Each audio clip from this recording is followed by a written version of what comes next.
Well, thanks for joining us for Salty Church Online. I'm Miles. I help lead worship here at Salty Church. And we're about to go into a time of worship. So wherever you're at, in your car, listening and reflecting, in your living room, if you want to stand, do whatever you're most comfortable with as we go into our time of worship for the next 15 minutes, and then I'll be back for some announcements. Thanks for joining us. If you're watching us in person, would you stand online? Just want to welcome you, invite you to sing with us. Here we go.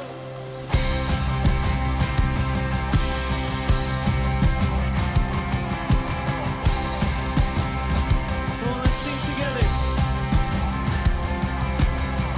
When all I see is a battle, you see my victory.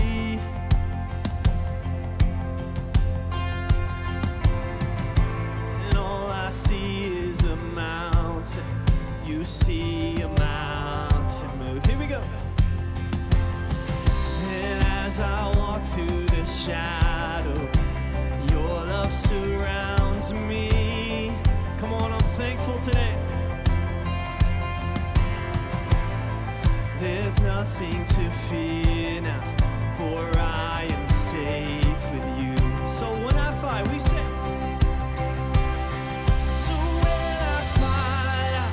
fight on my knees with my hands lifted high.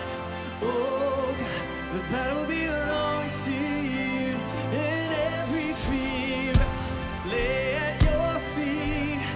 I'll sing through the night.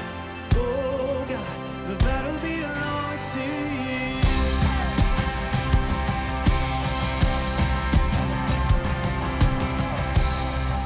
And if you are for me, can't be against me.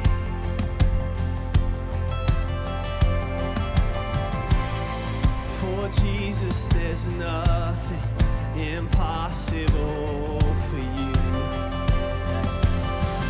When all I see are the ashes, you see the beauty.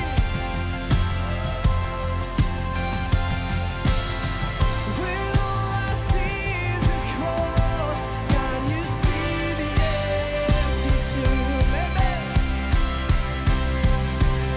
So when I fight on my knees with my hands lifted high. Oh God, the battle belongs to you.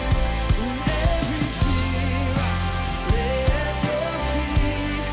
I'll sing through the night. Oh God, the battle belongs to you.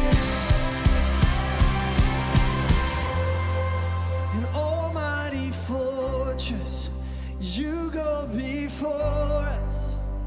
Nothing can stand against the power of our God. You shine in the shadows, you win every battle. Nothing can stand against the power of our God. An almighty fortress, you go before us. Nothing can stand against the power of our God. You shine in the shadows, you win every battle. Nothing can stand against the power of our God. An almighty fortress, you go before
Come on, keep singing with us.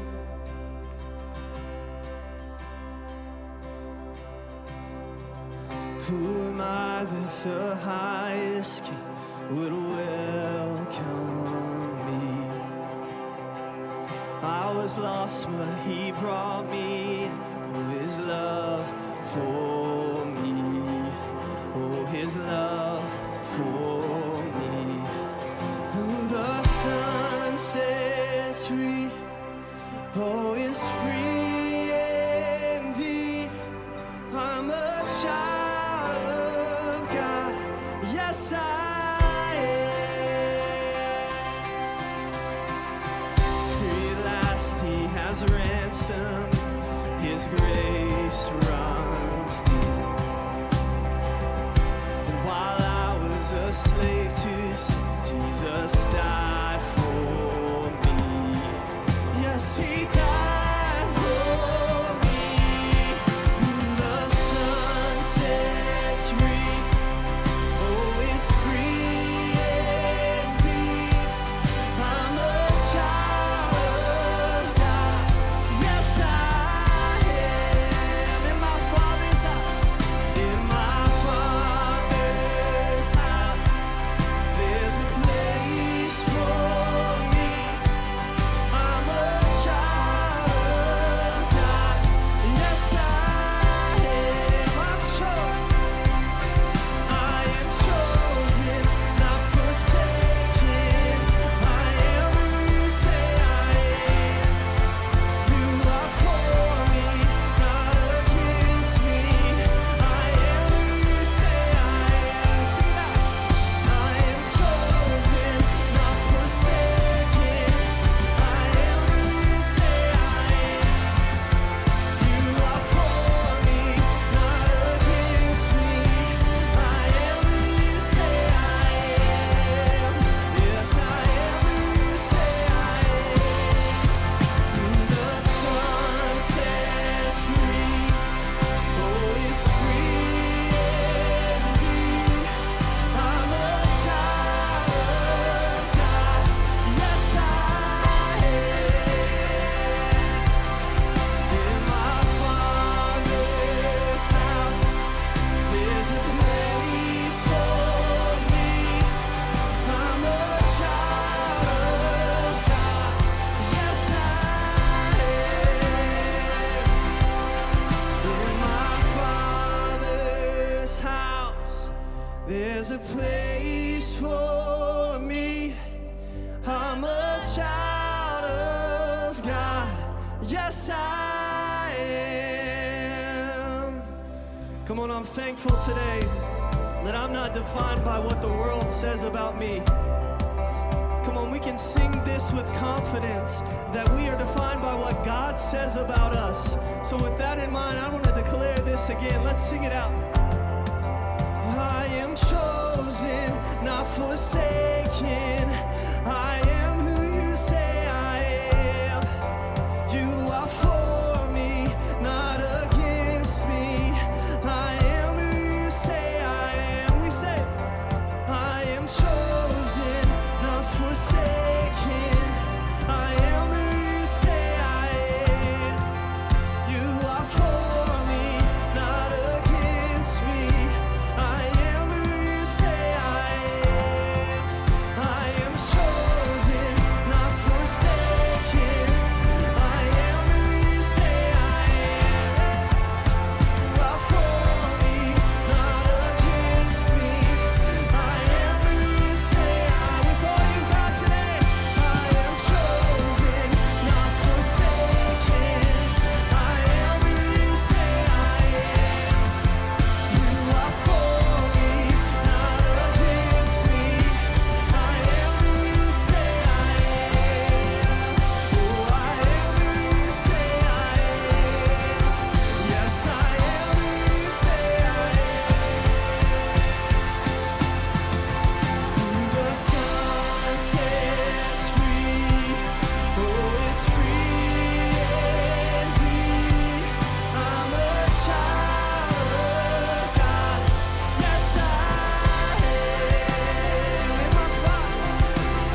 song of deliverance from my enemies till all my fears are gone. And I'm no longer a slave to fear. I am a child of God. Sing it out. And I'm no longer a slave to fear. And I am a child of God.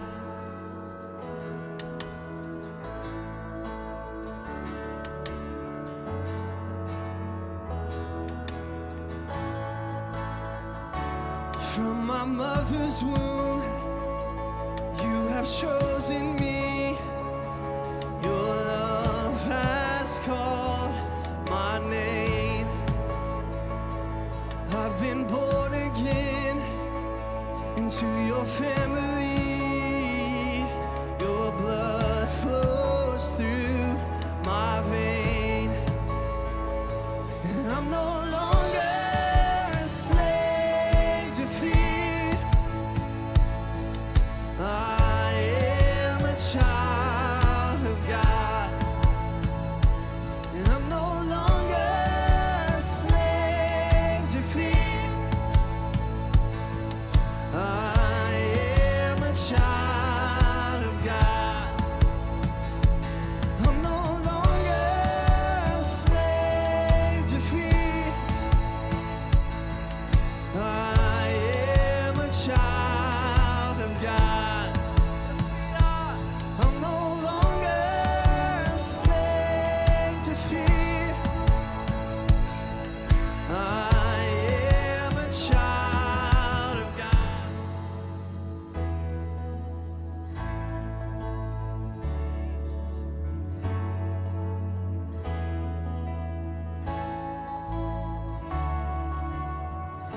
And I am surrounded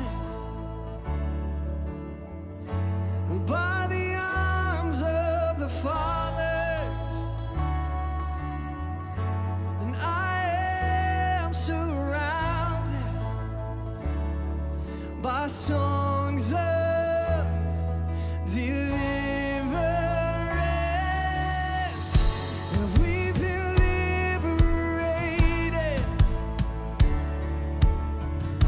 from our bondage. We're the sons and the daughters. And let us sing our freedom.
singing with us. We hope you're encouraged by that time of worship, and you can take some of that with you in the week to come. Every week, we take time to prepare for the message by connecting with God and others. So now would be the time to go grab a snack or get a refill on that cup of coffee. You could even say hi to someone in the chat. We personally would love to connect with you and answer any questions that you might have. You could jump over to salty.org and fill out a connection card.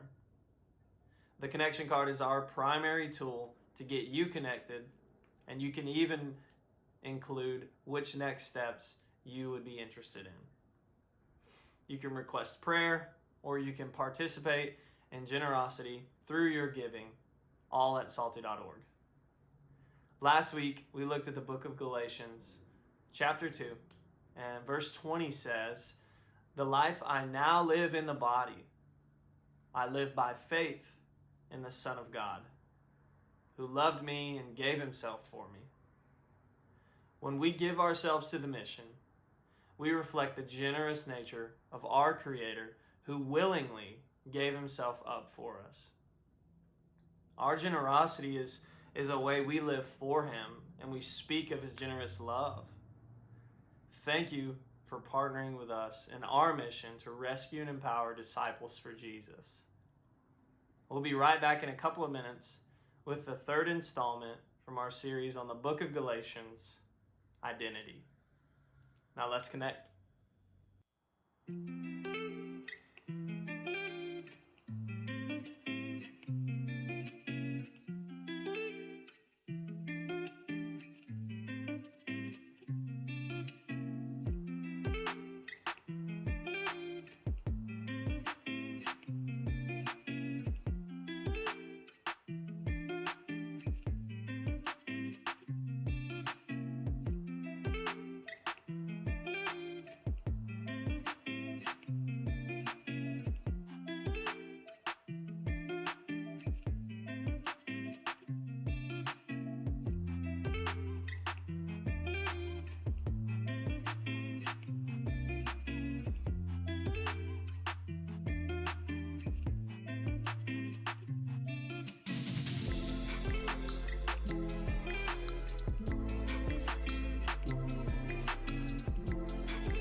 Hey, welcome to Salty Church. How's everyone doing?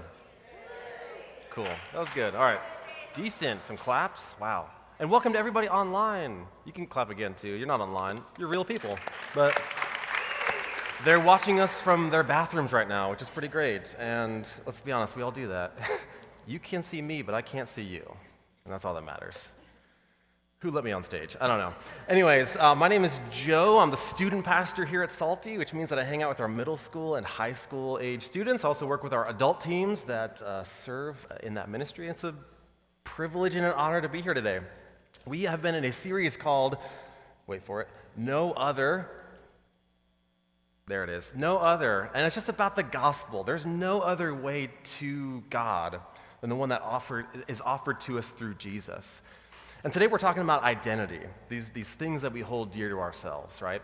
And so the last couple of weeks we've been talking about rules, regulations, these codes of morality that we often try to enter into God's good graces with, and how it's just not useful, right? That God offers us a relationship with him. It's not like do X, Y, and Z and you'll get a good grade on the test, right? And so we've been thinking about these rules, talking about rules in this book of Galatians. This is a letter that the Apostle Paul, a follower of Jesus, writes to this actual church, much like somebody would send a letter to Salty. And he's writing about how we need to establish our identity as children of God, not as rule followers. And it gets me thinking about rules and the different types of relationships that we all have with rules. Some of us in this room are rule followers. You might be called sticklers. You know who you are, right? And maybe you're even proud of that. Like, yes, I am a stickler. If the speed limit says 30, I'm going 29, because that's the rules. Like, you follow the rules, and it's like all about how well you can do that. Not all of us have that relationship with rules, though. Others of us, perhaps myself included, are more like rule benders. Like, the rules are for thee, not for me, sort of thing, or rules are meant to be broken. They're more suggestions. So we all have a spectrum of experience and relationship with rules. But I think we can all agree that rules, if you just totally subtracted them from society, would quickly devolve into chaos, right? Like, rules on some level are important. We need rules for driving. We need rules for just how we live and interact. And it got me thinking, just again, little examples of like when you walk into a restaurant. Almost every restaurant you see will have something like this on their front door where it just says, no shirt, no shoes, no service, right? And you kind of just like expect, when you walk in that people will be clothed, because that's the rule.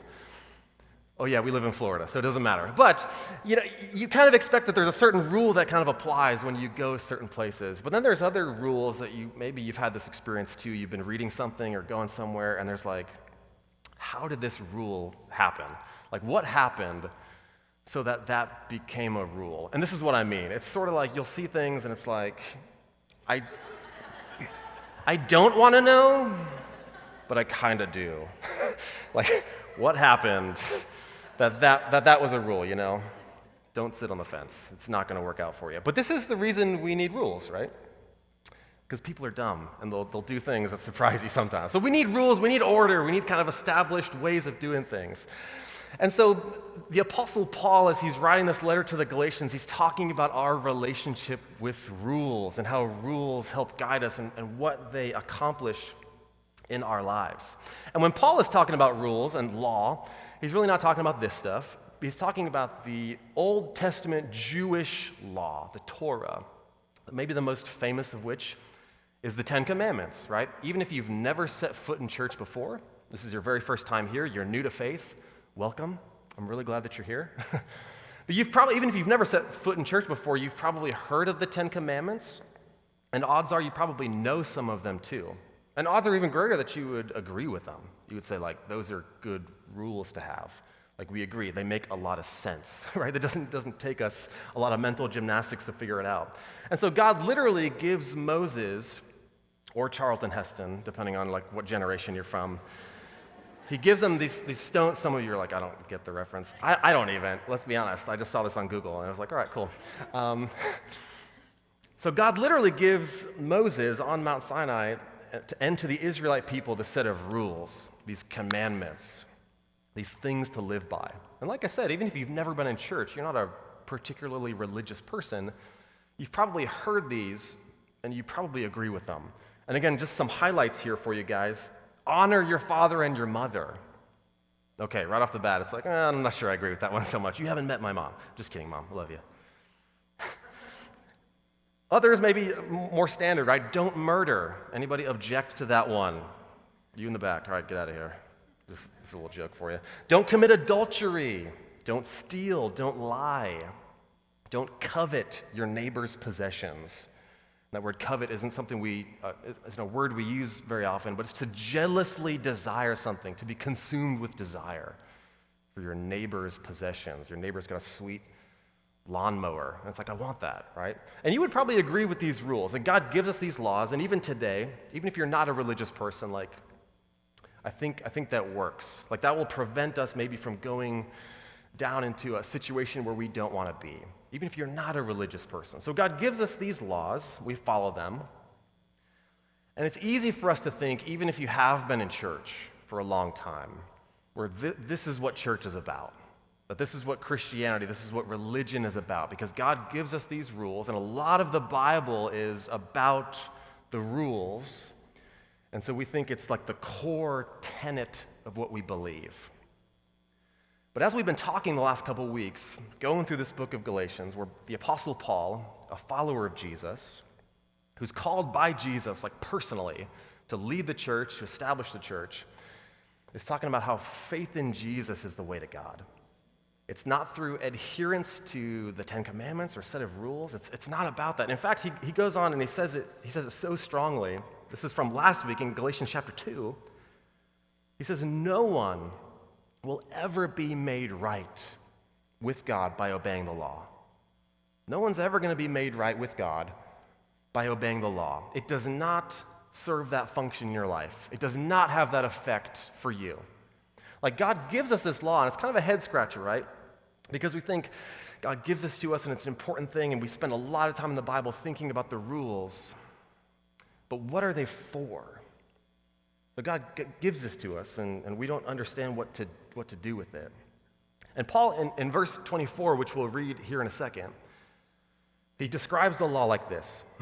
He says it's our guardian, which for me, when I think about the word guardian, like my mind can go a lot of places. And as I was wrestling with this chapter and this idea for this week, I kind of landed with this word picture of like a pair of training wheels. And I think it'll be obvious why that kind of makes sense to me in a second. But as I was thinking about this idea of guardian, like the idea of training wheels came to mind. Like if I'm teaching my daughter Sadie how to ride a bike, it's helpful to have something that guards her, that literally protects her. It keeps her on the right path. It keeps her safe, and it helps her stay on this kind of straight and narrow. And it's a guardian for her, and it's totally appropriate, right? Like no one would think like you're not using that right, or it's wrong to do that. And it's cute. Like let's be honest, right? It's adorable. It's great. So when the law is being used appropriately, when God gives us this tool to help us and to guard us, it's appropriate and it's great, and it serves a specific and important function for us.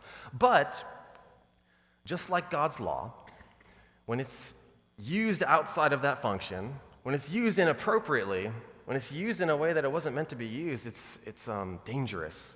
And it's actually kind of freaky, because if you drove home tonight, let's say for as an example, hypothetically, and you happen to be driving down my street, and you saw like a grown man on a pair of training wheels, there it is. It's suddenly not so cute anymore, right? In fact, it's downright scary. There would be a lot of thoughts probably that would be going through your mind. Like, what is going on, right? Something has gone terribly wrong, maybe. That developmentally, maturity-wise, this grown man who should be riding a big boy bike at this point in his life hasn't grown past that. He hasn't matured past the guardian stage, that he still needs a teacher. And the truth is, I'm a grown man, right? Like I've grown up, I've matured, I've reached the point where I don't need the training wheels anymore.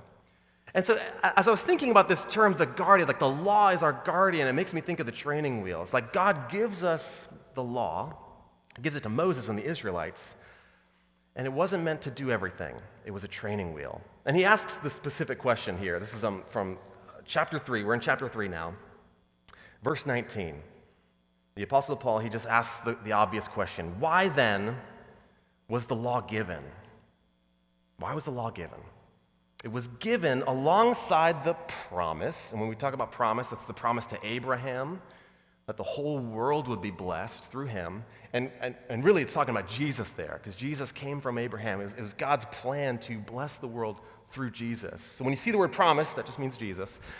The law was given alongside the promise to what? Show people their sins. Interesting. And he goes on, the law was designed to last only until the coming of the child. And again, we think Jesus there, who was promised. So when we're wrestling with how do we live this Christian life? How's my identity? Do I just define myself by following rules? Or as something different? We look at this and we think about how the law is a part of what we do, but it's not all of it. And the law was given to us specifically as an intentional process to redeem and restore and give us new life. But it wasn't what gave us new life. Like at the end of the day, we're not saved because God said, you know what, I'm gonna give you some rules, and like God's just throwing spaghetti at the wall, right, seeing what'll work. Well, like giving them rules did not work, right, because they're just like disobeying them and doing everything else. So I guess I'm gonna send Jesus now. Like that's not what happened. It's just an intentional process all throughout the Bible, this thread all throughout history of God making certain moves, giving us the law, but then sending us Jesus. Because the reality is, you and I would not be able to understand what God was doing in our lives if we didn't first know how broken we are. You and I would not be able to understand how broken we are without some kind of law, without some kind of rules that we knew we couldn't follow. Because just like I was saying earlier, we have these 10 commandments maybe, and we think they're pretty good rules. Like we would all probably agree it's good not to murder people. It's good not to lie, unless it like serves me or something, you know? It's good not to like cheat or steal. We would agree that those are good things. But how many of us are able to do that 100% of the time? How many of us are able to be perfect in God's sight, in our own sight? And maybe you're in this room right now, and again, you're not a particularly religious person. But I can guarantee you that you have your own set of morality. You have your own set of rules that you live by. And maybe you've borrowed and you're getting them from different places. But even on your best day, you're not even able to live up to your own perception of what you should do. You're not even able to live up to what I think I should be able to do for myself. And these are the easy rules, the ones that I think I should have. And so, God gives us a law. He gives us a rule. Not to shame us, not to draw us further away from Him, but to show us our desperate need for rescue. But to show us our desperate need for help. And it makes me think that God's law, Paul's point here, is that God's law is a great x-ray. It reveals what's going on. It's like, I can't live up to this standard that God has for me. It's an x-ray. And when I was growing up, I had a syndrome called Wolff-Parkinson-White syndrome. It's a heart condition. It's not Parkinson's disease, and it has nothing to do with wolves. Wolff-Parkinson-White syndrome is just a heart defect where I just had some kind of uncomfortable and unsettling symptoms, and they grew worse and worse as I got a little bit older. And when I was 18 years old, we were like, we really need to figure this thing out. So we went to the doctor, and I was amazed that like we just right there, like in one day, were able to figure everything out. They hooked me up to this amazing tool, the EKG, and we just had a printout, and they were like, yep, right there. Like that little squiggly line shouldn't be squiggly. Like, this is amazing, right? So we were able to figure out what the problem was right then and there. And not only that, they pinpointed the problem inside of my heart without opening me up or anything through something called an ultrasound. And I remember thinking in that moment, I was like 18, so I'm like, kind of grown up or whatever. And I remember thinking, like, isn't this what like pregnant people use? Apparently it has a lot of other uses. The ultrasound is a great machine. And they looked inside of my heart, and they were able to pinpoint the exact spot where the electrical signal was going haywire, and it would cause like some of these problems to flare up occasionally. And it was this amazing moment of like, the problem has been revealed. We know what's going on. And the law for us to belabor the point reveals what is wrong inside of me, the literal problem inside of my heart, where I can look at God's law and say, I've messed up. But the law is an EKG. It does nothing to help me. How foolish would I have been to go home with my little EKG printout and shown it to my friends and said like, hey guys, we figured it out. Like, let's have a party or something. Like we did the hard work of understanding the problem. Like, everyone give me a pat on the back.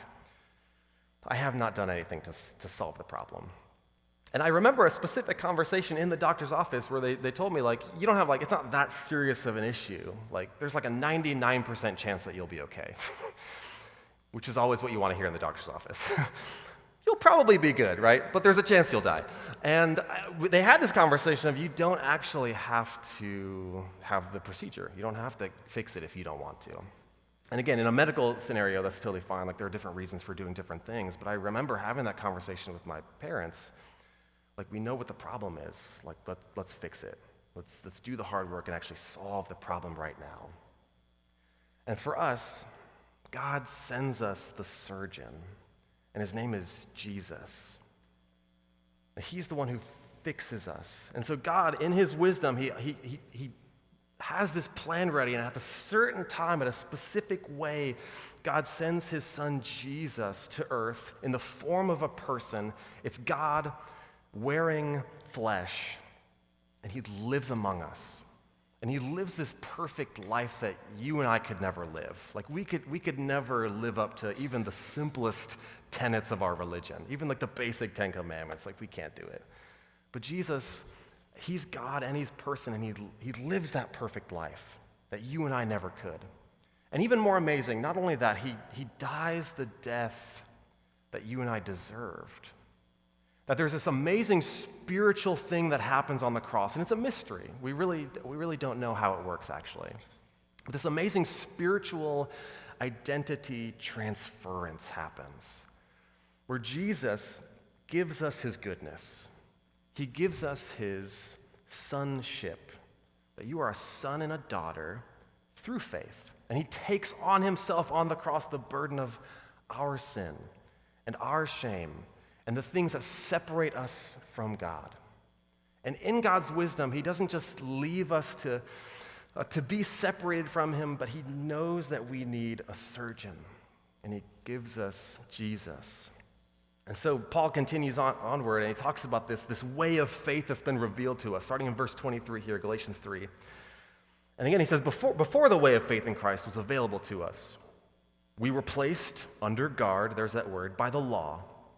We were kept in protective custody, so to speak, until the way of faith was revealed. Let me put it another way. This is verse 24. It says, the law was our guardian until Christ came. It protected us until we could be made right with God through faith. Everyone say faith. We'll talk about that word again in a second. And now that the way of faith has come, we no longer need the law as our guardian. For you are all children of God through faith in Christ Jesus. And all who have been united with Christ in baptism have put on Christ, like putting on new clothes. And don't you love that word picture? Just like taking off the old, nasty, dirty clothes and putting on like that new uniform on the first day of work. Maybe that's a bad analogy, actually. Putting on that team uniform, like you are part of the team. You're part of the family. Putting on those new clothes through faith, identifying in his death, burial, and resurrection in baptism. And then he goes on, there's no longer Jew or Gentile, slave or free, male or female. All the things that divide us, we're all one in Christ. And now that you belong to Christ, you are the true children of Abraham, who the promise was to. We spend so much time placing our identities in different things. This is the foundation of what my life is built on. And Paul's larger point in this passage, in this letter, is that there is no foundation that we build our lives on except Jesus. That there's nothing that has legs to stand on. That there's no rule keeping that we can do. There's no political affiliation that we could have. There's nothing, male or female, slave or free. There's nothing that we should build our identity on except for Christ. And the concept of faith here, the way of faith now is being made available to us, it's the entirety of the gospel. It's like what we talk about. It's why we're here right now. Without faith in Jesus, we're not here. But what does that word mean? We talk about faith. We're in church. Many of you are exploring this idea of faith. Is it just intellectually understanding something? Like, I believe that George Washington existed at some point in history. Like, I believe that. I have faith in it. Or is it something more? And faith in its simplest definition maybe is that, but the way we talk about it is more meaningful. It's acknowledging that Jesus was who he said he was, actually lived, died, resurrected from the dead, and that God is your Lord. Everyone say Lord. It's your captain, your coach, your commander, somebody who kind of runs your life, not gives you just the rules, but someone who's in charge of you, someone who you're going to listen to and follow. But not only that, faith is knowing and acknowledging that God is your perfect heavenly Father. And there's a lot of imperfect fathers out there. But faith is knowing that God is your perfect heavenly Father, as well as your coach and your captain and your Lord. It's like if you were on the football team and your dad is also the coach, like it's a dual role. And it's what we have to acknowledge when we have faith in Jesus. It's stronger than just believing, I believe this person existed. I can believe that George Washington existed. I can't have a relationship with him. But with God, I know he's real, I know he's there, and I want to know more about him. And this is what matters for firmly establishing our identity as children, not just as rule followers. And it breaks my heart to know that many of us here in this room, let's be honest, have had a lot of relationships where it was just about following the rules or doing the right thing so that you wouldn't get hurt or so that the good things would happen to you. And maybe it was that imperfect earthly father who you had to do the right things and say the right things or not do this or that. Or maybe for you it was that spouse or a romantic partner where you had to do X, Y, and Z. It was performance-based. Or for many of us, it's a boss or in a workplace environment. And that's partly how the world works. There's a performance level in your job. I get it. But we take that level of thinking and we apply it to God. And it's like we live in this house that's rented, and we're the tenants. And we're nervous because we have to pay the rent on time, and we can't put any holes in the walls, and we have to do all these certain things. Otherwise, the landlord is going to be angry with us, and he's going to kick us out onto the street. And many of us, that's our identity as a tenant, as a renter in God's house, like fearful that he's going to kick us out on the street. What if today, wherever you're at in your faith, that you decided to try to believe, to have faith that you're a child of God, that you belong in your Father's house, not as a renter, not as a tenant, but as a child, as a son or a daughter who's invited to the table, who's accepted and who's loved and who's cherished. It changes things, doesn't it? And one of the easiest ways to discern where your mind is at, which of those you identify with more, because let's be honest, there's a lot of us here, and we would be foolish to think that we don't sometimes flip-flop into both of those on any given day, right? No matter how long you've been following Jesus. One of the simplest ways you can understand where you're at, do I treat God like a landlord or like he's my perfect heavenly Father, is to ask yourself this question: how do I respond when I fail? How do I respond when I sin, when I miss the mark, when I do things that are wrong, when I do things that are against my own moral compass or against what God tells me to do in the Bible? How do I respond when things go badly? Do I respond in fear? Like, oh no, I didn't do the right thing, so it's like God is my landlord, right? Like I didn't pay on time, or I didn't do X, Y, and Z, so now God's going to kick me out. I'm no longer worthy to be here anymore. Or when you fail, when you mess up, when you miss the mark, do you run to your Father and ask for forgiveness? I messed up today. Like I blew it. And perhaps maybe I feel certain things, like I feel like I'm not worthy, but Lord, I know that you call me your child. So out of that, I'm going to run to you because I know I'm your child and I know I'm worthy to be here. And again, maybe we flip-flop between both of those in any given day, but it's helpful for us to wrestle with that. How do I respond when I fail? And it will help us understand where we're at, and it'll help us establish our identity, not based on how well we're able to follow rules, but on what Jesus has done for us. Jesus has come here on earth, and he's provided a way for us to be adopted into God's family. That's the only thing worth establishing our life on. Establish your life on what Jesus has done for you, not on how well you're able to perform. So I just want us to wrestle with this for a few moments. We do a reflection time here at Salty every single week for those of you who are unfamiliar. And I would love for you to think about this. How do I respond when I fail, when I sin, when I miss the mark, when I don't do something that I know I should have, or vice versa? What happens in your mind? Do you run to God, looking for forgiveness, reconciliation, knowing that you're cherished? Or do you fear retribution, punishment? Do you feel shame? It's something worth thinking about, and it helps us understand where our identity lies. And one of the things we always want to think about here at Salty, one of our values is who's your one person that rescued people rescue others. So maybe for you, you're wrestling with this, and you know it needs some work, and you also know somebody else who needs to hear about this, something to think about. So you can talk to people around you. You're also encouraged just to sit and pray to God. I'd love for you to do this as well. So we're going to take some time, 90 seconds, wrestle with this, and we'll come back and close out our time together. Here we go.